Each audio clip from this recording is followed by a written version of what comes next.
우리가 인생을 살면서 많은 고난과 슬픔을 당합니다. 그런데 하나님은 그 고난에 대한 원인을 두 가지로 크게 말씀을 하셨습니다.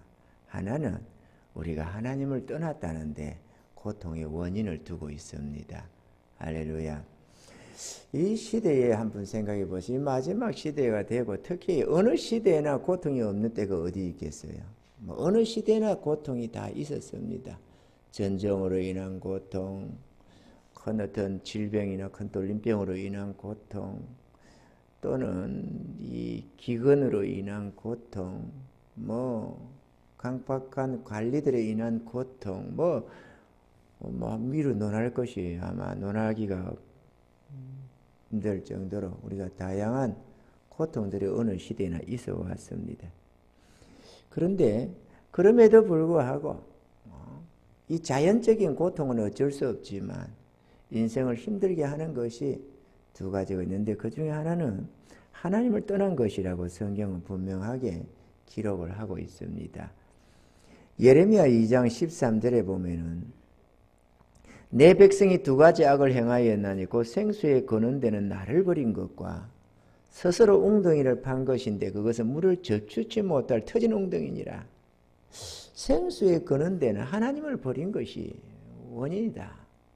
그리고 하나님이 주시는 은혜를 저버리고 스스로 살기를 도모하는 게 고통이 됐다. 이렇게 말씀을 합니다. 계속해서 17절 19절을 보면은 내 하나님 여호와가 너를 길로 인도할 때에 내가 나를 떠남으로 이를 자체하며 아니 여기서 주를 떠났음을 말씀합니다. 내가 시올의 물을 마시려고 애굽길에 있으면 어쩌미며 또 그 하수를 마시려고 아수르의 길에 있으면 어쩌미며 주님의 생수를 버리고 스스로 물을 찾는다는 것이죠. 내 악이 너를 징계하겠고 내 패역이 너를 책할 것이라. 그런데 내 하나님 여호와를 버림과 내 속에 나를 경외함이 없는 것이 악이요 고통인 줄 알라. 만군의 여호와의 말이니라. 하나님을 버림이며 또 우리 속에 하나님 경외함이 없기 때문에 결국 그것이 너의 고통이요 슬픔이요 멸망이 된다. 이렇게 말씀을 하는 것입니다. 우리는 모두가 다 하나님 품으로 돌아와야 될 줄로 믿습니다. 우리가 예수를 믿게 되고 예배에 참석하고 이런저런 모임에 정상적인 이런 모임들에 마음 들여서 가면 우리는 대체로 하나님 품으로 돌아왔다고 생각을 합니다. 하나님 백성으로 구별됐다 이렇게 생각을 하는 것입니다. 그런데 그게 온전한 구별이냐? 그렇지가 않다고 하나님 말씀을 합니다. 마치 우리가 예배를 드린다는 것은 이스라엘, 저 육신의 이스라엘의 여호와 하나님을 경외하는 여호와 하나님만을 섬기는 유일신을 섬기는 나라가 이스라엘 아닙니까? 지금이나 옛날이나 마찬가지로. 선민이라고 생각하고 하나님 백성으로 생각하면서 여호와 하나님만을 섬기던 이스라엘. 그런데 자기들은 하나님의 택하신 백성이라고 생각을 했고 천국이 자기들 것이라고 생각을 했고 하나님은 자기들의 하나님이라고 생각을 했더랬습니다.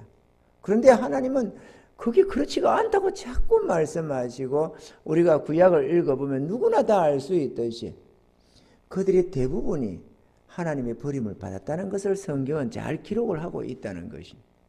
여전히 자기들은 하나님을 섬긴다고 하는데 하나님은 너희는 우상숭배한다고 말을 하는 거죠. 우상숭배가 천국 갈 수 있습니까? 천국 못 갑니다. 그러니까 우리가 오늘날로 치면은 기독교인이 그때 육신의 유대인과 똑같습니다. 육신의 기독교인이 그때 육신의 유대인과 같습니다.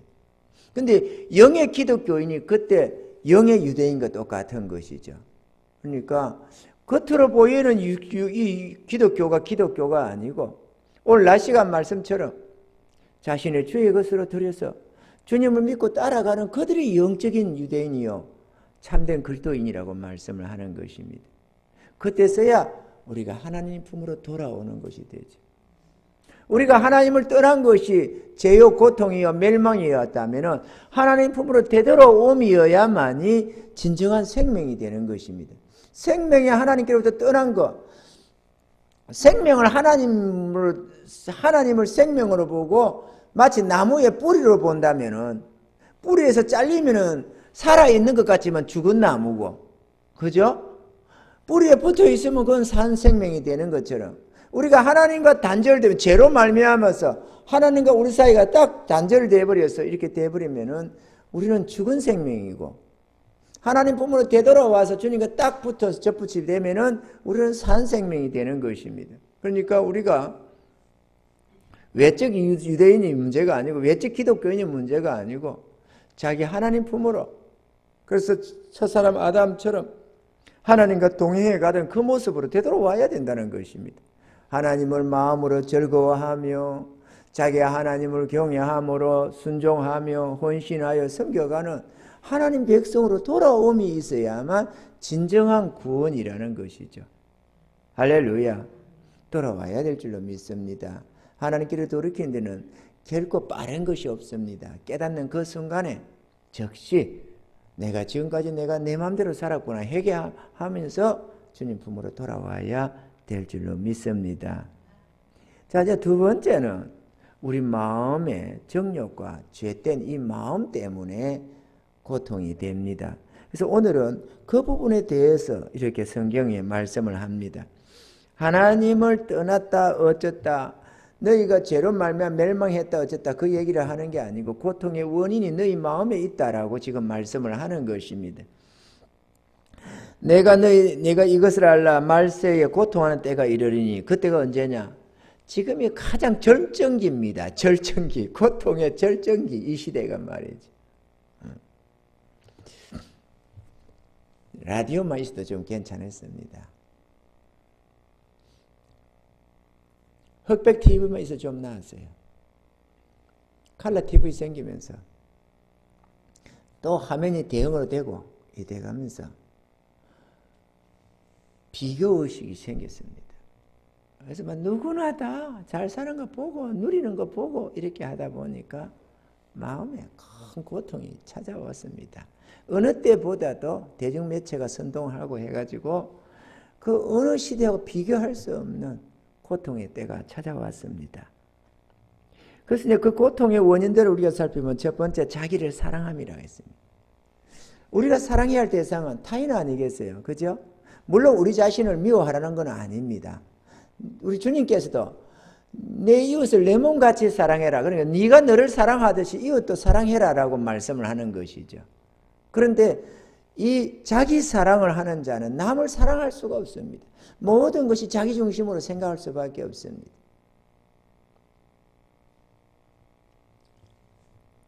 그래서 그 어느 것이 더 위험스러운 죄된 모습이냐, 어떤 것이 더 고통의 원인이냐, 그것을 순번을 매길 수는 없겠지만 자기를 사랑하는 것이 말세의 고통의 원인 중에 하나라고 분명하게 말씀을 하는 것입니다. 아멘이죠? 우리는 나를 사랑함을 포기해야 합니다. 살아보면은 나를 사랑하는 것이 얼마나 힘들게 하는지 모릅니다.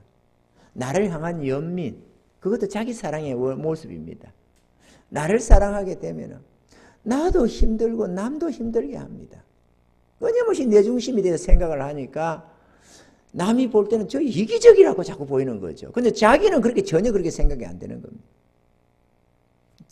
우리가 자기를 사랑하는 이 마음을 버릴 수 있어야만 되는 것입니다.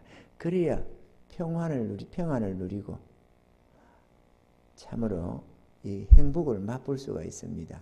자기를 사랑하는 자는 결코 행복할 수가 없습니다. 자기를 사랑하는 자는 불행함은 했지 행복은 절대로 있지 않습니다. 아멘이죠.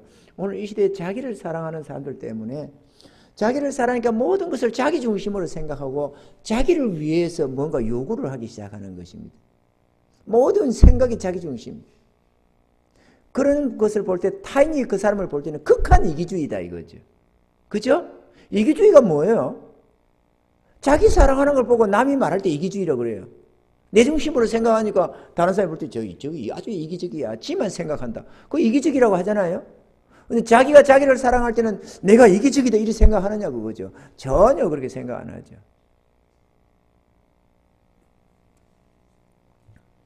자기를 사랑하지 말고 오히려 자기를 부인하고 주의 뜻을 따라서 남을 사랑할 수 있는 은혜가 있기를 바랍니다. 행복은 얼마나 누구를 더 많이 사랑하는가에 행복이 있습니다. 나를 사랑하면 불행이 찾아오고 고통이 오지만 남을 사랑하면 행복이 찾아옵니다. 남을 사랑할 줄 아는 그러한 열린 마음, 더욱더 많은 이들에게 이렇게 마음을 쏟아가는 그런 은혜가 있기를 좀 축원합니다. 우리 주님께서도 서로 사랑하라. 이는 내 기쁨이 너희 안에 있어 너희 기쁨을 충만케 하려 함이라 그랬습니다. 남을 사랑함 속에 행복이 있고 기쁨이 있습니다. 할렐루야. 두 번째로 돈을 사랑한다 했습니다. 이 돈 사랑하는 것도 극한 것이죠. 자기 사랑의 만큼이나 고통을 가중시키는 게 돈 사랑입니다. 돈을 사랑하면 돈이 목적이 되어버립니다. 그러니까 모든 것을 돈에다가 생각하는 거예요. 돈. 모든 가치 기준이 돈이고 삶의 목적이 돈이고 모든 것이 돈에다가 두고 있습니다. 돈이 많으면 행복, 돈이 적으면 불행, 모든 것이 다 돈에다가 두고 돈 많으면 성공자, 돈 없으면 가난하면 실패자, 모든 것을 돈에다가 둡니다. 그리고 돈을 사랑하면 이 삶의 목적이 돈을 위한 삶이 됩니다. 그 돈을 섬기는 삶, 돈이 주인이고 이 사람은 돈의 노예로 살아가는 것이죠. 그런데 노예라고 생각, 스크루지만 노예냐? 아닙니다, 여러분. 돈 하는 모두가 다 돈의 노예들입니다. 목적이 돈에 있어요. 사랑에 있고 선한 어떤 하나님의 뜻에 있는 게 아니고 그걸 따라서 돈을 이리저리 써야 되는데 그게 아니고 돈 나 얼마밖에 없는데 돈 얼마 있는데 그거 어떻게 써야 되는데 이런 돈에다가 모든 기준을 두고 있다 이거예요. 그 자신이 돈을 사랑해서 돈을 목적으로 살아가는 돈이 내 삶의 목적이 되는 그런 삶인 줄 알지도 못하고 자기는 전혀 아니라고 생각하는데 그러나 자신이 깨닫지 못할 뿐이고 그냥 어느샌가 그렇게 되어오다 보니까 자기가 노예된 줄 모를 뿐이지 돈의 노예되어 살아가는 겁니다. 내가 돈을 부리는 돈이 나의 노예가 되어야 되는데 내가 돈 따라가고 돈을 위해서 사는 목적이 되니까 내가 돈의 노예가 되어버리는 겁니다. 이것은 불행해집니다. 나도 불행해지고 남도 불행해지고. 아멘이죠. 돈은 아름답게 잘 쓰는 데에 의미가 있습니다. 쓸 때 써야 할 때 써야 되는 거. 있어야 될 때 쓸 수 있는 그게 돈의 목적이지. 써야 될 때도 돈 아까워서 못 쓴다면 그거는 이미 돈이 의미가 없어지는 겁니다. 아멘이죠. 그러니까 더욱더 우리가 이 돈은 우리 보고 자기를 섬기라고 그래. 우리 정욕도 자아도 자꾸 자기를 위하라고 하고 자기를 사랑하도록 자기를 목적으로 살아가도록 하고 돈도 자기를 목적으로 살라고 자꾸 자기를 사랑하라고 말을 합니다. 근데 우리는 그걸 배척해 나가야 합니다. 아멘이죠? 돈이 자기를 쫓아가라고 자꾸 요구해 올 때 우리가 그걸 자연스럽게 그렇지 맞아 이렇게 동의해 줄 게 아니라 아니다. 돈은 나의 노예다. 너는 내가 원하는 대로 써야 돼. 써줘야 돼. 이렇게 말이죠. 그래서 줘야 할 때 주고 베풀어야 할 때 베풀고 써야 할 때 쓸 줄 아는 그래야 그 돈이 나의 노예지. 아멘이죠. 노예를 마음껏 부릴 줄 알아야지. 노예를 못 부리고 노예를 떠받들고 살면 그게 주인이지 노예가 아닌 겁니다. 그래서 돈을 사랑하지 말아야 한다. 그러면 돈 좋아하는 건 어떠느냐? 좋아하는 건 괜찮습니다. 돈을 좋아하는 거는 그거는 내 중심이 되기 때문에 돈 중심이 아니잖아요. 좋아하는 것과 사랑하는 것 차이가 있죠. 좋아하는 거는 내 중심이고 사랑하는 거는 상대방 중심이고 그러니까 돈을 사랑한다는 것은 돈을 중심으로 생각하는 것이고 돈을 좋아한다는 것은 나를 중심으로 해서 돈을 생각하는 것이고 차원이 다릅니다. 돈 좋아하는 거는 까딱없습니다. 나 돈 엄청 좋아하잖아요. 돈만 딱 하나 누가 돈 많으면 줘봐봐요. 얼마나 기분이 좋은지 그냥 이게 되지. 안 그러면 이상한 거지. 돈을 안 좋아하는 사람 있어요? 돈 좋아해. 돈 좋아해. 그런데 돈의 노예는 아닙니다. 그죠? 왜? 돈은 임의대로 쓰는 거니까 이리도 쓰고 저리도 쓰고 돈에 저는 솔직히 말해서 100만 원을 쓰든 1000만 원을 쓰든 하나도 안 아깝습니다. 써야 될 때 쓰는 건 아무렇지도 않습니다. 넘치는 것도 아무렇지도 문제가 없어요. 그걸 저거 내가 쓰면 얼마나 쓴데 예를 들어서 100만 원 썼는데 저 100만 원 통닭을 사면 몇 마리냐 이런 생각을 안 해요. 그냥 써야 할 때 쓰니까 그걸 그 자체를 기뻐하는 거예요. 써야 할 때 쓰면 행복해지는 거예요. 써야 할 때 쓰면 줘야 할 때 줄 수 있으면 그게 그렇게 행복하다 이거죠. 그러니까 돈은 좋아하되 돈이 내 노예로서 써야되는 거니까 내가 이렇게 보내고 싶으면 이리 가고 싶으면 이리 보내고 저리 보고 저리 보고 베풀고 써야 할 때 쓸 게 없어서 조금 안타깝지 그게 아니고는 전혀 돈 그 자체에는 가치를 별로 두지를 않는다는 것입니다. 이게 중요합니다. 오늘 이 시대는 대체적으로 그렇지 못합니다. 세상 사람들은 돈을 목적으로 삽니다. 그러나 우리는 돈이 목적이 되어서는 안 됩니다. 아멘이죠. 돈은 다만 사용하는 부리는 종놈 정도로 부리는 것 도구 정도로 이렇게 내가 원하는 대로 보낼 수 있어야 됩니다. 그런데 여러분 저기 얼마나 써야 되겠다.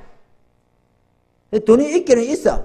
근데 아깝다거나 뭐가 졌다거나 해서 못 쓰는 게는 되지 마십시오. 써야 되기 때문에 냉큼 저질러 버리시길 바랍니다. 저리 가! 이러면서 딱 내가 주인이니까 말이야. 자식 저리 가! 이러고 딱 보낼 줄 알아야지. 아까워서 저기 있었는데 이거 아까워서 이렇게 하면 이미 돈 사랑하는 것이 돈의 노예가 되는 거죠. 우리는 절대로 그렇게 해서는 안 되겠다. 또 자긍한다. 스스로 자긍이라는 거죠. 스스로 자긍심이 뛰어나가. 긍지를 가져. 긍지가 좋은 것 같지만 안 그렇습니다. 우리는 긍지를 가질 만한 인물들이 아닙니다. 우리는 천한 죄에 빠진 부끄러워할 죄인들이지 스스로 긍지를 가지고 어깨 내밀 처지가 아닙니다. 우리를 알면 알수록 참 별볼 없습니다. 자기를 잘 몰라서 좀 그렇지 사실은 자기를 알면 알수록 정말로 아무것도 없습니다. 양파 껍질을 까듯이 나를 까고 까면은 좀 괜찮은 것이 있을 때는 자기를 몰라서 하는 말이고 자기를 알면 알수록 아무것도 아닙니다. 정말 아무것도 아닙니다. 그래서 하나님 앞에 이런 기도가 나오는 거예요. 하나님, 주를 위하여, 복음을 위하여, 어떤 불쌍한 영혼들을 위하여 주여 좀 선하게만 써주시옵소서. 이렇게 기도가 되는 거죠. 선하게만 사용해 주시옵소서. 그러면 족하겠나이다. 이런 교만하다. 작은과 교만은 유사한 어떤 것이 개념이 될 것입니다. 비슷한 의미에서. 이 교만함, 말세의 고통 중에 하나가 교만함이랍니다. 그렇게 안 해야 될 것 같은데 인간의 이 교만함이 극에 달해가지고 애가 어른들 앞에서도 교만을 부리고 요즘에는 그 교만이 하늘을 찌릅니다. 그죠? 교만이 하늘을 찔러요.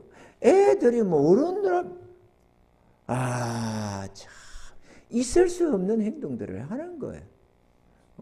고등학생이 노인들이 두드리 팬다든지 이런 것들 말이에요. 기가 차는 일 아닙니까? 힘없다고 노인이 붙잡고 두드리 패는 사람이 있어요. 나도 봤어요. 차를 타고 가는데 한번 부천에 있을 때에 오랜 전입니다. 부천대 앞으로 이렇게 지나가는데 버스 내 차를 타고 이렇게 지나가는데 골목에 본다 보니까는 고등학생쯤 되는 놈이 노인들을 패고 때리고 있더라니까. 그 노인들은 이렇게 피하려고 하면 또 저가서 때리고 그러고 있더라고. 참.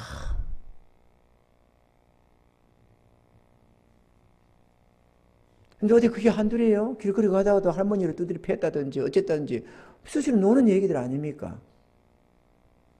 그 있을 수 없는 생각 아니에요. 그죠? 아니 젊은 놈이 노인네 때리 패는 거나 젊은 놈이 아기를 두드려 패는 거나 뭔 차이가 있어? 어차피 상대가 안 되는 사람. 아니 싸우려면 상대가 되는 사람과 싸워야지. 상대가 안 되는 노인네나 아기를 두드려 패면 그것처럼 잔인한 놈들이 어디 있느냐고. 또 여자들 때려 패고 그런 것들 말이죠. 그런 놈들은 비 오는 날에 죽살을 얻어 터져야 돼요. 어디 누구한테 끌려가가지고 좀 힘 좀 세게 해가지고 말이야. 비 오는 날에 먼지가 나도록 두드려 패버려야 되거든요. 뒤집으라고. 교만하지 말아야 합니다. 이제 학생이 선생 앞에서 교만하고 애가 어른 앞에서 교만하고 이 교만이 거기에 따른 시대. 그래서 고통이 된답니다. 이 교만함이 자기도 고통스럽고 남도 고통을 가하고 그 자기가 교만할 때는 전혀 그렇지 않습니다. 자기 잘나가지고 지금 막 힘이 있으니까 뭐 하고 막 기세 등등하게 따지고 뭐 이렇게 합니다만 그게 교만 아니고 뭐예요? 자기는 한껏 기쁨이 되겠지만 남이 볼 때는 그 교만이에요. 다 하나님 보실 때 교만이 되고. 해방한다. 부모를 거역하고 감사치 아니하고 이런 것들이 다 말세의 고통의 원인들이라고 말씀을 하는 것입니다. 감사해야 하는데 감사를 안 해. 모든 게 당연해지는 거죠. 모든 것이 하나님의 은혜로 주어지는 것들을 하나님 앞에 감사하지 않고 부모의 은혜를 감사하지 않고 형제의 은혜를 감사하지 않고 선생의 은혜에 감사하지 않고 뭐 어디 하나 감사하지 않고 오직 자기에게 영광만 돌리고 하면서 자기에게 부족한 거는 온갖 불평을 다 하면서도 자기에게 주신 주어지는 은혜들에 있어서는 냉담해지는 모습들 이런 것들이 말세의 고통이라고 말을 하는 것입니다. 행복은 감사하는 자에게 주어집니다. 아멘이죠? 감사하는 자에게 주어집니다. 감사하지 않는 자는 행복하지가 않습니다. 절대로. 감사해야만 하나님이 행복을 준다는 개념이 아니라 감사하는 자는 행복을 맛봅니다. 사랑하는 자는 행복을 맛보고 말이죠.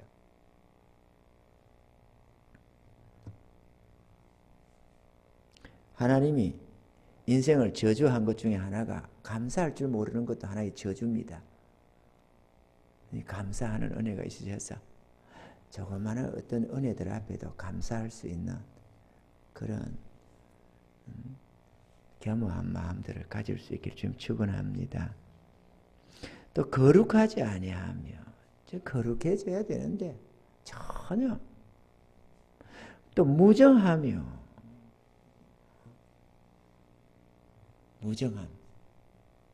냉담하고 긍휼히 여겨야 할 때 긍휼히 여기지 못하고 위로해야 할 때 위로하지 못하고 무정해가지고 정이 없는 거예요. 내가 그래서요 오리온 초코파이를 좋아해요. 내가 그럼 많이 먹어야 되죠. 사물은 얼린다고 먹지 말라 그러는데 맛있어요. 그리고 정이잖아요. 정. 오리온 초코파이를 많이 먹어라. 정이 좀 있어야 사물은 정이 별로 없어. 그래서 초코파이를 좀 먹어야 돼. 특히나 신랑한테는 정을 좀 많이 좀 줘야 되는데 그렇지가 않은 것 같아. 오늘 가면 초코파이를 한 상자 사가든지 해야지.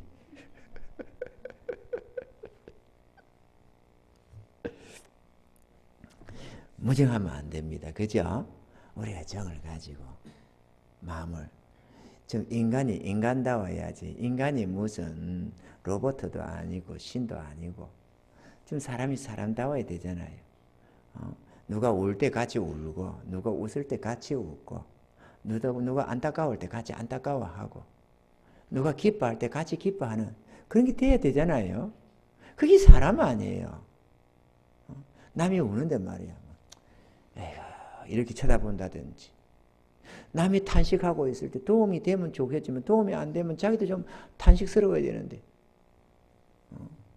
전혀 그렇지 못한 냉담한 모습으로 쳐다보고 있는 거. 그게 사람이 사람 모습이 아니잖아요. 우리는 그러지 말아야 되겠습니다. 할렐루야. 원통함을 풀지 아니하며 또 누군가가 나한테 좀 해를 가했다 싶으면은 꼭 눈에 흙이 들어가야만 또 용서하겠다네. 아니 용서를 하려면 눈 뜨고 있을 때 용서를 하지 왜 꼭 흙에 눈에다가 흙을 집어여야만 용서를 하느냐고. 그것도 참 안 좋은 거예요. 그죠? 그럼 흙을 집어넣는 거야. 그래 좋겠냐고. 나 용서 못해. 내 눈에 흙 들어가기 전에는. 이러면 어떡하냐. 하나님이 그 용서시키려면 별 수 없이 눈에 흙을 집어넣는 수밖에. 그게 뭔 죄냐고. 살아 생전에 용서를 해야지. 빨리빨리 용서해야지. 그렇죠? 흙 들어가가지고 용서를 아무 소용없어요. 우리는 미리 용서하자. 할렐루야. 오늘 이 자리에 좀 섭섭한 마음들 있다든지, 좀 맺힌 원한이 있다든지, 그러면 서로 용서합시다. 할렐루야. 나 여러분들에게 맺힌 게 없어요. 그러니 여러분들을 향해 용서할 거는 별로 없어요. 여러분들이 좀 용서를 좀 해야 될 건 있을지 모르지만 용서하시기 바랍니다. 우리 목사님 저거는 진짜 내가 끝까지 내가 두고 볼 거 이런 거 있다면 오늘 이 시간에 풀어버리시기 바랍니다. 이게 사실은요, 하나님이 용서하라잖아요. 그죠? 이런 것이 7번이라도. 그런데 이 원한을 가지고 분노하면 자기를 제일 먼저 죽여요. 우리의 이 신체가 이 환경이 좋아야 되는데, 이게 우리가 분노하게 되면 이 안에 독이 생겨요. 독이 생기면은 그게 뭐 뱀이나 무슨 독으로 한 건 아닐지라도 내 안에 독이 생기고 원한을 가지고 앙심을 품고 하면 독이 생기면 내가 먼저 해를 입어요. 사람이 어마어마한 분노 속에서 하게 되면 그게 그 독이 치사랑을 넘긴다는 말을 하거든요. 우리가 검사는 안 해봤지만 그 엄청난 그 독을 자기가 가지고 있는데 자기 영혼이 편하겠습니까? 자기가 먼저 상처를 다 받는 겁니다. 그래서 흔히들 그러잖아요. 내 마음에 상처받았다. 상처받았대요. 그럼 원한을 가지면 가질수록 그 사람이 끊임없이 상처를 받았대. 목사님들 그래요. 나 상처 많이 받았다고 그래. 아니 목사님들이 상처를 받았다는 말을 자꾸 하면 돼요? 나는 이해가 안 가요. 상처를 가지고 있다는 말 아니에요. 그죠? 상처를 가지고 있다. 그 상처를 가지고 있다는 거는 치유가 안 됐다는 말이고, 그거는 용서를 못했다는 말 아니에요. 용서를 하면 상처는 치유됩니다. 근데 용서를 못하면 상처는 끊임없이 죽을 때까지 가져가는 거예요. 그것만 생각하면 분노가 나고, 분노가 생기고, 억울하고, 분하고, 아프고, 괴로운 겁니다. 그 상처를 가져가면 안 되는 거잖아요. 그래서는 안 됩니다. 어떤 지난날에 아픈 상처가 있을지도 주의 은혜로 다 이렇게 치유함을 가지고 가야지. 그래야 강건해집니다. 그래서 믿음이 아름답다는 거, 좋다는 거는 어떤 상처도 다 견딥니다. 넉넉하게 강건해집니다. 우리 눈에 이 부드러운 데는 살짝만 상처가 나도 되게 아프고 힘들지만 이런 손등 같은 데는 웬만해도 좀 괜찮잖아요. 그죠?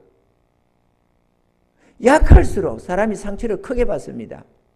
그런데 상처가 나고 상처나 무디지는 모습에는 괜찮아요. 웬만해도 상처를 안 받습니다. 자존감이 높은 사람은 상처를 별로 안 받는데 자존심이 높은 사람은 상처를 많이 받습니다. 자존심이 높다는 것은 이게 자존감이 별로 없다는 거거든요. 자존감이 없어 자기 존재에 대한 이 콤플렉스 같은 걸 가지고 있으니까 조금 하면 상처를 받아버리는 거예요. 그래서 참 약한 자들의 상처를 많이 받습니다. 근데 이게 승리자들, 이런저런 데서 그래도 일가견을 이루고 뭔가 승리한 사람들, 뭔가 그래도 자수성가한 사람, 이런 건 상처가 별로 안 받아요. 자긍심이, 이 안에 이 자존감이 높아요. 자존감하고 자존심하고는 전혀 반대입니다. 우리는 자존감이 높아져야죠. 나에 대한. 조그마한데 상처받고 하는 건 자존감이 없어서 그래요. 자존심을 높이지 말고 자존감을 높여야 됩니다. 할렐루야. 그래서 목회자는 어떤 상처를 안 가져야 돼요. 목회자가 상처 가지면 심각해집니다. 그걸 기억하면서 그걸 힘들어하고 괴로워하는 거거든요. 나는 목사님들에게도 그런 게 없어. 근데 그런 사람들이 많더라고. 상처 많이 받았다고 말이야. 그걸 괴로워하고. 아니 사람들이 그러지. 우리가 살아가면서 좀 이렇게 저렇게 해서 서로 상처도 주고 상처도 받고 하는 거지. 상처 안 주는 사람이 어디 있어요? 다 주지. 알게 모르게. 근데 그거 일일이 상처를 가지고 살아가면 어떡하냐고. 치유가 되져 가야지.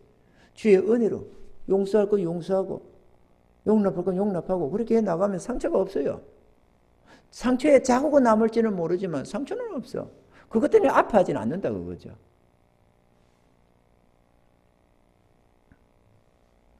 원통함을 푸시는 은혜 있기를 바랍니다. 또 참소한다. 참소. 사단이가 하는 게 참소 아닙니까? 근데 참소하면은 아닌 거를 기라고 하는 거. 아닌 거를 막 가만히 이슬로 막 이렇게 모함하고 뭐 하는 걸 참소라고 생각할 수 있는데 참소라는 개념이 그런 게 아닙니다. 있는 모습 그대로 푹 찔러버리는 걸 참소라고 하는 거예요. 정죄하고 하는 이런 모습들을 말이죠. 그 사단이가 욥을 참소하잖아요. 하나님, 욥이 이유 없이 하나님을 경외하겠습니까? 하나님이 많은 걸 줘서 우를 삼아 주니까 그런 거 아니겠습니까? 이렇게 있는 말 하는 거예요. 참소.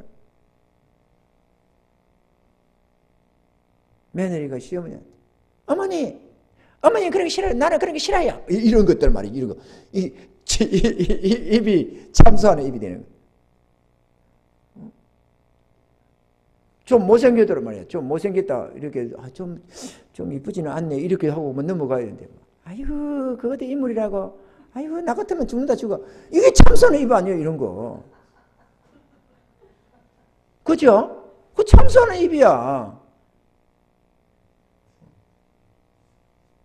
죽기는 뭘 죽었지, 그때도 안 죽지. 이게 좀 잘 안 들어가지면, 아이고, 그것도 머리가 달고 다니냐. 뭐 이런 거. 뭐 사람 죽이는 거야, 남들. 그 말세의 고통 중에 하나래요, 참소하는 입이. 그 우리는 입이라고 해도 내가 틀린 말 해서 안 틀릴 수 있어요. 근데 옳은 말은 아닌 거야. 내가 뭐 거짓말 했나? 물론 예쁘지 않은 사람, 잘생기지 못한 사람, 못생겼다는 거 틀린 말은 아니겠지. 그러나 그게 옳은 말이며 선한 말이냐 그거죠. 안 틀리다고 더 옳으냐? 저기 우리 이야기 책에도 있잖아요. 사냥꾼이 쫓아가는데 사슴이었나요? 뭐 노루였나요? 사슴이 도망을 가잖아요. 도망을 가는데 쫓겨서 막 도망을 가는데 나무꾼을 만났습니다. 나무꾼 보고 저 좀 숨겨주세요. 알았다. 저 나무 뒤에 숨어라. 그럼 나무 뒤에 숨겨놨어. 그래서 사냥꾼이 오는 거야. 그 사슴 못 봤어. 저기 있는데 이게 선한 거냐고. 그거 숨겨주면 그러면은 나는 거짓말 못해. 거짓말 못한다고 저기 있어요. 이게 정직이냐 이거죠. 그죠? 쟤한테는 하는 거지. 그거를 남한테 그 정직이라 하시고 말이에요. 그렇게 해가지고 하는 거는 옳은 게 아니죠. 틀린 말이 아니라고 해서 다 선한 건 아니다 이거죠. 선한 것이어야 되고 아름다운 것이어야지 옳다고 해서 그 말이 다른 말이라고 해서 다 선한 말이 아닙니다. 그러니까 우리가 이 참소하는 입을 가져서는 안 됩니다. 좀 누군가에게 위로가 되고 힘이 되고 기쁨이 되는 입을 대야지 이놈의 주둥이를 가지고 남을 이 사람 저 사람 칼질을 해서 죽이면 되겠어요? 오늘 얼마나 많이 상처를 줍니까? 이 입을 가지고. 요즘에 입 또한 손가락 가지고 죽이더라고. 한 사람 죽이고 이래 또 한 사람 죽이고. 요즘에 이거 그죠? 이래가지고 수없이 죽여. 손가락으로 죽여. 그것도 참소하는 입이겠죠. 좀 우리가 살아 생전에 이 입으로, 이 지체로 좀 많이 누군가의 힘이 되고 위로가 되고 기쁨이 되는 그런 입이 될 수 있게 좀 축원합니다. 그래야 인생이 좀 행복해지지. 내 주변의 사람들에게 이리 상처 내주고 저리 상처 내고 막 그렇게 하고 다니면은 그 말로 태어나서 살다가 가고서 그럴 빼야 안 태어난 게 낫지. 참소하지 말자. 또 절제하지 못하며. 참 요즘에 뭐 이거야 우리가 이 시대에 정말 더 볼 줄 아나요? 못 참아가지고 뭐 싸움에도 못 참는 것도 있고 뭐 사고 파는데도 못 참는 게 있고 좌우지간에 절제가 안 돼가지고 그냥 막 치달려 가버리는 그런 모습들. 또 사납다고 합니다. 사납다. 무슨 짐승에게나 써야 될 단어 같은데 사나워가지고 조금만 뭐라 하면 잡아 죽이려고 하고 싸우려고 으르렁거리고. 요즘에 보니까 조금 뭐 좀 하니까 차 드렁커서 자꾸 뭘 들고 노는 게 수시로 나옵니다. TV에 보면은. 조금 뭐라고 하면 차 드렁커서 대놓고 뭐 앞에 세워놓고 그 다음에 드렁커 가서 열고 이러고 들고 오는 거예요. 아이고 참 사납다. 선한 것을 안 좋아한다. 이것도 말세의 고통이라네요. 우리는 선한 것을 기뻐해야 되겠습니다. 할렐루야. 또 배반하여 팔며 배반한다. 믿고 있는 사람을 배반하는 것. 이것도 배반이겠죠. 가족이 가족을 배반하는 것. 자기는 자기 이익을 챙겨야 된다고 하겠지만 함께 나누어야 할 때 나누지 않고 혼자 그를 챙긴다든지 할 때 그런 거 다 배반이겠죠. 그죠? 그에 대한 사랑의 배반, 믿음의 배반. 배반하지 말아야 되겠다. 또 조급하며 빨리 뭔가를 하겠다. 우리나라가 빨리빨리라지만 좌우지간에 조급해가지고 좀 진득하게 뭐 하지 못하고 뭐든지 조급해서 이 조급하면 또 얻지 못한다는 게 특징이 있습니다. 우리 이제 하나님 말씀에 대해서도 좀 느긋하게 시간을 가지고 이렇게 하나님 말씀을 향해 나가야 되지. 조급하게만 안 보다가도 한 볼 때는 막 빨리 뭔가 몇 독을 해야 될 것 같고 이러면은 하다가 또 끝내버립니다. 작심삼일처럼. 그러니 좀 꾸준히 밀고 나가야 되는데 이 조급한 마음이 그게 안 되는 거야. 그럼 뭐 당장 뭔가를 해야 되는데 이게 성경이 또 만만찮아요. 그렇지가 않은 거야 이게. 이거는 마라톤과 같은 것이지 조급한다고 될 게 아니잖아요. 좀 느긋하면 시간을 가지고 해야 되는 거죠. 우리 인생도 그래요. 뭐 빨리빨리 뭐를 해가지고 뭐 빨리 끝내가지고 뭐 어떻게 천국 더 빨리 가려고 하는 것도 아닐 거고 어차피 우리 주의 백성들이 영원히 삽니다. 또 지옥에 가도 영원히 살 거고 어차피 영원히 살아요. 이래 가도 영원히 저래 영원인데 뭐 빨리빨리 해가지고 뭐 대단한 게 빠를 게 뭐 있어요. 그죠? 빨리 가서 연속극 보려고 하면 그 시간에 연속극 봐야 되니까 빨리 가야 되지만 그렇지 않으면은 그렇게 뭐 서두를 거 없어. 너무 조급해서도 안 되겠다. 자고한다. 사도 바울은 하나님의 은사가 너무 많고 능력이 너무 커서 거기서도 혹시나 자고할까 봐 하나님은 그에게 사단의 가시를 하나 줘서 그를 낮추려고 했다고 합니다. 자고한 거 그렇게 그게 우리 육신의 자고가 아니라도 영적 자고도 기뻐하지 않나 봐요. 그래서 모세를 그렇게 눌려놓은 겁니다. 무슨 배추 간에 절이듯이 그냥 팍 40년간 처박아 놓은 게 간이 되듯이 자고가 우리도 마찬가지겠죠. 조금 기세 좋게 조금 해봐봐요. 우리가 예를 들어서 사업을 하고 있는데 사업이 잘 된다. 목회를 하고 있는데 목회가 잘 된다 그러면 얼마나 자고했어요. 아이고 요즘에 뭐 수많은 교회들이 뭐 이렇게 해서 어렵게 힘들고 저러다 아이고 저것도 무능력이지 저것도 무슨 목회라고 이러면서 아니 이렇게 하면 되지 이런 생각을 하겠어요? 나도 했을 겁니다. 엄청나게 했을 거예요. 눈썹이 붙어가지고 이래가지고 쳐다보면 내리도 쳐다보면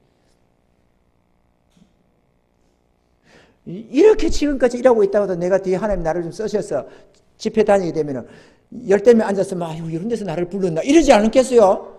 이렇게 오늘까지 이래놓고도 내일 주님 쓰시면 안 그러겠어요? 여러분도 사업 잘 돼 봐봐요. 뭐 하면 아유 왜 저렇게 사냐? 그래가지고 뭐 사업이나 하지. 뭐 이러면서 말이야. 얼마나 기분 내겠어요. 나 딴에는 기뻐서 뭐 할렐루야 하는 건데 문제는 그게 남이 볼 때는 하나님 볼 때는 그렇게 그렇지가 않다는 것입니다. 자고하지 말다. 또 쾌락을 사랑이라 하나님 사랑보다 더한다. 하나님을 사랑해야 되는데 낙을 더 즐거워해가지고 낙을 쫓아 살아가는 모습이 되어서는 안 된다. 이런 것들이 하나님 앞에 결실이 되지 못한다고도 말씀했죠. 그죠? 일락이 막혀서 결실이 안 된다고 하시던 것처럼 말이죠. 갱건의 모양은 있으나 갱건의 능력은 부인한다. 오늘날에 갱건한 모양은 목회자들이 많이 갖춥니다. 모양새는 그럴듯합니다. 거룩한 종들이요 주님 뜻대로 뭐 살아야 되고 어쩌고 저쩌고 이렇게 하는. 그런데 정작 그 안에 하나님과 이 갱건의 능력이라는 게 뭐 은사 능력 그 능력을 말하는 게 아니고요. 하나님 앞에서 참된 거 진실한 거 그게 없다는 거예요. 그 빈 껍데기. 갱건함이 있으면, 예를 들어서 이 갱건을 곡식에, 예를 들면은, 쭉정이 같은 거. 쭉정이. 안에 알맹이가 중요한데 껍데기만 있는 거. 내용이 없는 갱건. 내용이 없는 신앙. 내용이 없는 하나님 경외. 이런 것들을 말이죠. 그 갱건을 갖추려면은 하나님에서 참된 갱건을 해야 되는 거잖아요.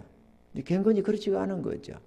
그래서 하나님을 사랑한 것 같지만 사랑이 없고, 하나님 뜻대로 사는 것처럼 말을 하는데 하나님 뜻대로 살지를 않고.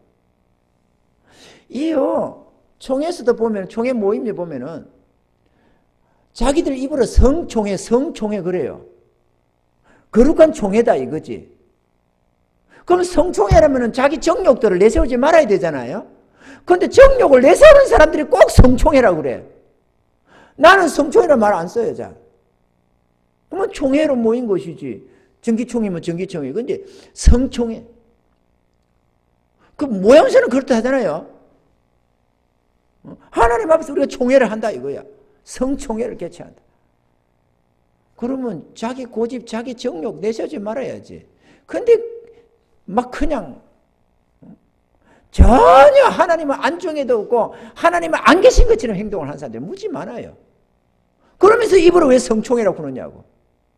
자기 정욕대로 하고 싶은 대로 다 온갖 가문이 있을 거에 다 해가면서 금모술수 써가면서 자기가 원하는 대로 끌고 가고 하면서 왜 성총회를 하느냐 이거예요. 그 갱건의 모양은 있는데 갱건의 능력이 능력을 없는 정도가 아니라 아예 부인하는 자들이다. 여기도 그러잖아요. 갱건의 능력은 부인한다. 하나님을 인정하지 않아요.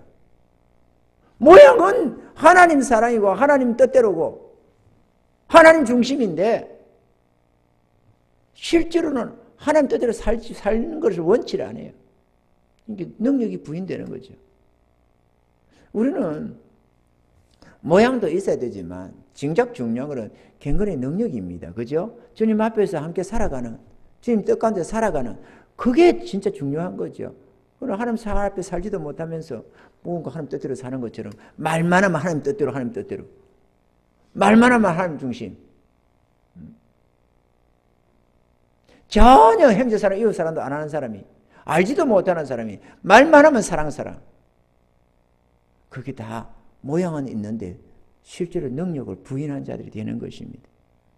우리는 이런 것들이 말세의 큰 고통들이라고 말씀을 하는 것입니다. 평안하고 행복한 삶을 살고 싶다면 주님을 모시고 성령으로 새롭게 변화되어 가야만 합니다. 우리는 날로 변화되어 가야 되는데 내가 변화를 이루어가는 것은 아니고 내가 주님이 나에게 이끌으시는 그분의 뜻과 말씀을 쫓아서 한 걸음 한 걸음 순종해 가며 그 안에서 주님이 다 우리를 새롭게 빚어나가기 시작합니다. 점점 하나님의 사람으로 만들어가고 점점 믿음의 사람으로 세워져가고 점점 지혜롭고 총명하며 밝은 눈을 가지고 자기의 어두운 행실들도 볼 수 있어서 점점 어둠을 제거해가고 성령으로 새롭게 빚어나가는 하나님의 도우심이 함께하는 것입니다. 내가 그분을 거스르지 아니하고 내가 더욱더 순종하면 할수록 더욱더 정밀하게 주님이 다듬어 가십니다. 그러므로 우리가 어느 선상에서 이 정도면 됐다고 하는 어떤 선을 긋지를 말고 더욱더 주의 뜻인 줄 알면은 여러분 오늘 이 자리에 있는 저와 여러분들이요 한 가지 딱 하나 선을 하나 그어 놓을 수 있기를 바랍니다. 그건 다름 아니라 어떤 상황이든 주의 뜻이 나타나면 순종한다. 아멘입니까? 어떤 상황이든지. 근데 이 어떤 상황이냐? 예를 들어서 싸웁니다.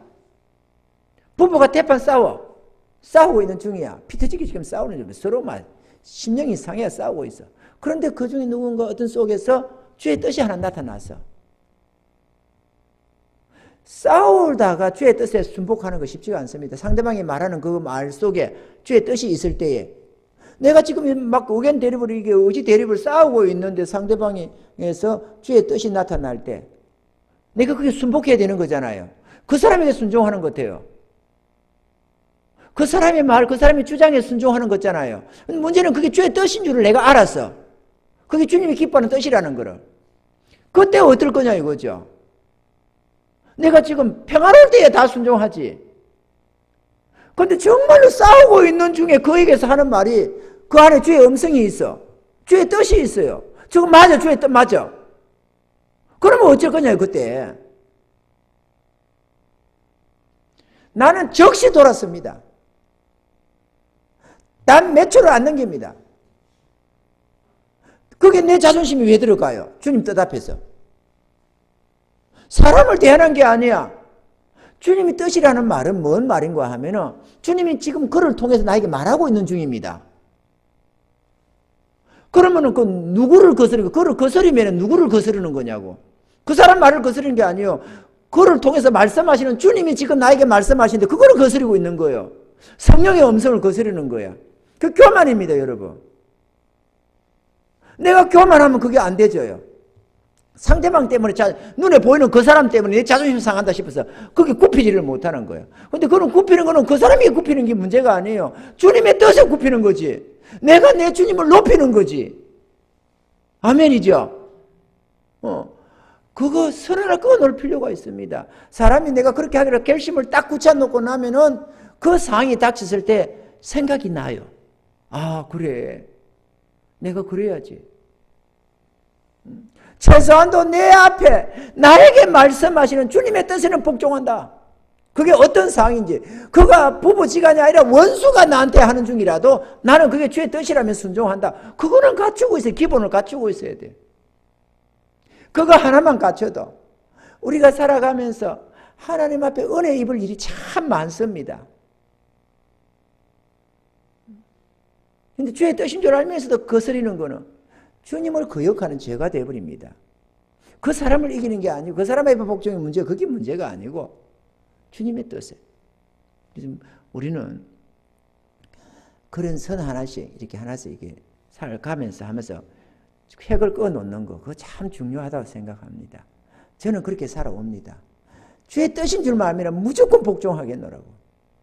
그게 아무리 세미한 음성이라도 그게 주의 뜻인 줄만 알면 무조건 복종하겠노라고. 그래서 언제나 그 자리에 적시로 돌았습니다. 지금까지 그래 왔습니다. 앞으로도 그럴 것이고.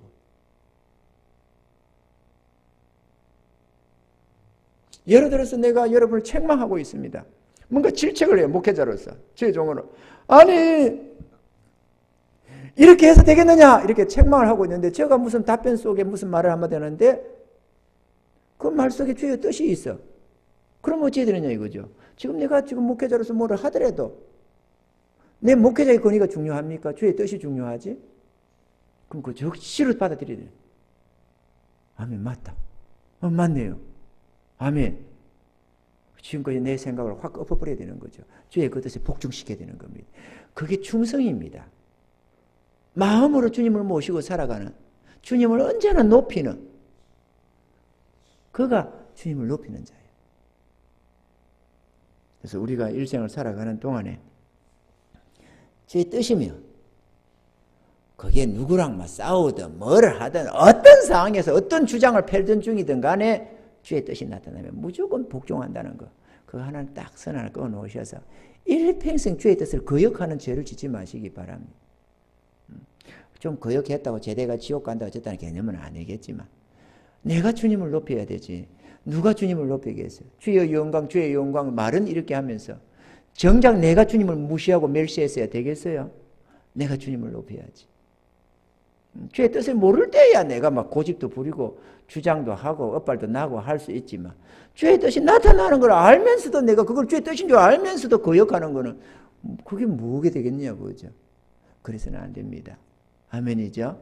언제나 어떤 상황이든지 간에 주의 뜻인 줄 알면 또 그게 주의 뜻이라고 한다면 내가 다시 한번 귀를 기울이고 다시 한번 생각하고 분별해 보는 그런 은혜가 있기를 바라고, 그래서 그게 주의 뜻이다 확신이 되면 무조건 순종하는 그런 순종의 자녀들이 되셔서 이 시대 모두가 주님 앞에 교만하고 자고하고 이렇게 형편없는 이 시대이지만 주님을 멸시하고 조롱하는 시대이지만 최소한 우리 안에서만큼은 주님이 가장 존귀한 자가 되고 영광 받으실 수 있도록 그렇게 순복하는 은혜가 있기를 좀 축원합니다.